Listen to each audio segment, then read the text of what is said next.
Yuki Irawan.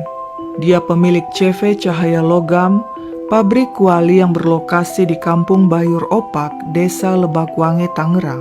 Menurut tetangganya, dulu Yuki hidup sederhana dan tinggal di rumah kontrakan kakaknya di Desa Lebakwangi. Hidupnya berubah karena jiwa wirausahanya. Awalnya, dia menjalankan usaha daur ulang limbah aluminium foil di kawasan Dadap, Kosambi, Tangerang. Usahanya terus berkembang, hingga pada 2010 dia memutuskan membuka pabrik kuali aluminium. Yuki yang dulu sederhana berbeda dengan Yuki yang sekarang sukses dan kaya. Dia mampu membangun rumah mewah. Seiring dengan kesuksesannya, Yuki berubah.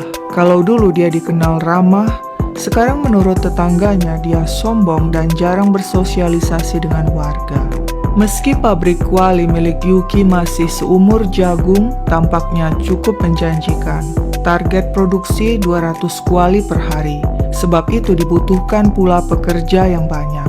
Tapi ternyata mencari pekerja tidak mudah. Lowongan itu pernah ditawarkan Yuki ke warga sekitar, tapi banyak yang menolak karena menganggap pekerjaan di pabrik kuali berat. Sebab itulah sekitar bulan September 2012, Yuki minta bantuan dua kenalannya yaitu Usman dan Taufik untuk mencari pekerja pabrik langsung ke Cianjur dan Lampung. Usman dan Taufik pun menyanggupi.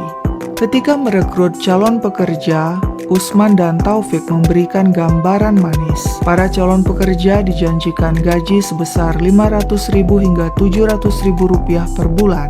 Setelah 6 bulan bekerja, gaji akan dinaikkan menjadi Rp1,5 juta per bulan. Tidak cuma itu, calon pekerja pabrik juga dijanjikan akan mendapat bonus, uang lembur, makan gratis, rokok sebungkus setiap harinya, tinggal di mes karyawan, libur setiap hari Minggu, dan secara rutin akan diajak jalan-jalan ke Ancol. Penawaran yang sangat menggiurkan. Usman dan Taufik berhasil merekrut total 30 pekerja dari Cianjur dan Lampung. Beberapa di antaranya adalah anak di bawah usia 17 tahun. Selanjutnya, orang-orang yang telah direkrut itu dibawa ke lokasi pabrik di Kampung Bayur Opak, Tangerang. Sesampai di tempat, ternyata kenyataan tidak sama seperti yang dijanjikan. Pekerja dikumpulkan di sebuah ruangan berukuran 8 x 6 meter. Di sanalah mereka disuruh tinggal. Kondisi ruangan lembab, kurang ventilasi udara, tidak ada tempat tidur. Semua pekerja harus tidur di lantai atau beralas tikar. Fasilitas yang tersedia hanya TV 14 inci, kipas angin, dan sebuah kamar mandi. Pabrik itu dijaga oleh mandor, orang-orang suruhan sang bos Yuki. Mandor utama adalah Teddy Soekarno, Nurdin, Sudirman, dan Rohjaya. Mandor kemudian mengambil barang-barang pekerja seperti baju, sepatu, ponsel, dompet, dan uang. Alasannya barang-barang itu akan disimpan agar tidak hilang. Yang tertinggal hanya pakaian di badan pekerja.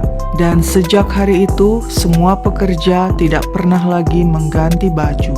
Sepanjang hari mereka bekerja, dimulai pukul 5.30 pagi hingga pukul 8 malam, bahkan terkadang hingga pukul 10 malam. Lupakan tentang uang lembur, libur di hari Minggu, dan jalan-jalan ke Ancol, sebab semua itu cuma janji bohong. Pekerjaan membuat kuali cukup berat.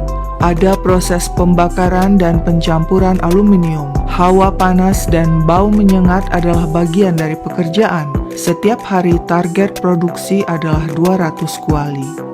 Untuk mengejar target produksi, Yuki dan mandor-mandornya kerap memaki, memukul, dan menampar para pekerja jika mereka lambat dan membuat kesalahan. Mereka juga disundut rokok dan disiram cairan panas aluminium. Mereka nyaris tidak pernah mandi dan gosok gigi karena tidak diizinkan. Seorang pekerja pernah dihajar karena ketahuan mandi.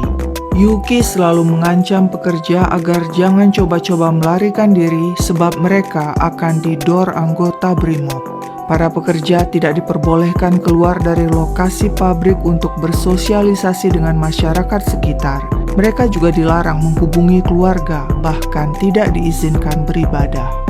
Para mandor berlagak seperti centeng. Setiap saat mereka mengawasi pergerakan para pekerja. Setiap malam usai bekerja, semua pekerja digiring mandor dari pabrik dengan cara berbaris satu persatu ke dalam ruangan tempat tinggal mereka. Setelah itu pintu dikunci dari luar serta dijaga. Jika pagi tiba, pukul 5 pintu kembali dibuka dan para pekerja dibangunkan oleh mandor dengan cara memukul-mukul daun pintu. Meski setiap hari pekerja banting tulang, si bos tampaknya tidak mau rugi dan saban hari hanya memberi para pekerjanya makan nasi tempe dan terong. Kondisi mengenaskan ini berlangsung terus. Tidak terasa hampir 4 bulan berlalu. Para pekerja mencoba kabur. Pada 15 April 2013, siang hari usai makan siang, Andi Gunawan asal Cianjur dan Junaidi asal Lampung bersiap-siap. Ketika mandor lengah, mereka segera melarikan diri lewat asbes belakang dan masuk got. Andi dan Junaidi segera menumpang truk di jalan tol untuk menyeberang ke Merak. Andi ikut Junaidi pulang ke Lampung Utara. Di sana dengan ditemani keluarga Junaidi, keduanya melapor ke Polres Lampung Utara tanggal 28 April 2013. Mereka juga mengadu ke Komnas HAM dan Kontras. Laporan itu kemudian diteruskan ke Polda Lampung yang berkoordinasi dengan Polda Metro Jaya, dan selanjutnya kasus itu ditindaklanjuti oleh Polres Tangerang. Pada 3 Mei 2013, Polres Tangerang akhirnya menggerebek pabrik CV Cahaya Logam milik Yuki Irawan di Kampung Bayur Opak, Desa Lebakwangi, Tangerang. Polisi terkejut melihat pekerja disekap dalam kondisi menyedihkan di ruangan tempat tinggal mereka. Mereka tampak dekil dengan baju compang-camping, tubuh penuh jamur dan kurap. Sebagian tidak beralas kaki, sebagian lagi memakai sandal, dan ada pula sandal yang sudah putus tapi disambung dengan tali rafia. Rata-rata mereka sudah bekerja di pabrik antara 4 hingga 6 bulan. Polisi segera menahan Yuki Irawan, si pemilik pabrik, dan para mandor. Kemudian terungkap dari pengakuan tetangga yang diberitakan Tribun News, Yuki tidak hanya berperangai buruk kepada pekerja pabrik, tapi juga pada anak, istri-istrinya, dan tetangga. Yuki kerap memarahi sang istri dan keduanya sering cekcok. Istri pertamanya, Maya, sudah sering menasihati Yuki agar memperlakukan pekerja pabrik dengan baik, tapi nasihat itu tidak ditanggapi. Sedangkan istri lainnya, menurut pekerja, memperlakukan mereka dengan baik dan sering memberi cemilan.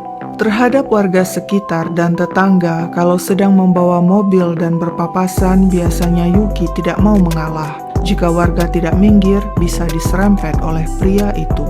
Terbongkar pula fakta, ternyata pabrik kuali Yuki ilegal, tidak memiliki izin operasional. Berita tentang bos kejam dan pabrik kualinya menjadi viral. Ratusan massa dari aliansi buruh dan warga mendatangi pabrik dan rumah Yuki. Mereka berusaha menjebol pintu pagar rumah dan melempari rumah Yuki dengan telur busuk. Sempat tersebar kabar adanya pekerja yang tewas dan dikubur di pabrik itu sebab ada sebuah makam di sana. Tapi setelah diselidiki polisi, makam itu adalah makam anak Yuki yang meninggal karena muntaber di usia 3 tahun. Kepada wartawan, Yuki mengatakan hilaf dan minta maaf pada pekerja pabriknya. Dia menyesal atas kejadian itu. Pria itu membantah adanya penyekapan buruh dan menyalahkan mandornya. Itu sudah direkayasa. Ada 6 buruh sedang tidur karena kerja malam. Pintu dikunci dari luar. Itu ulah anak buah saya. Kuncinya dibuang. Sebenarnya selama ini warga sekitar tahu apa yang terjadi di dalam pabrik kuali itu, tapi mereka diam saja.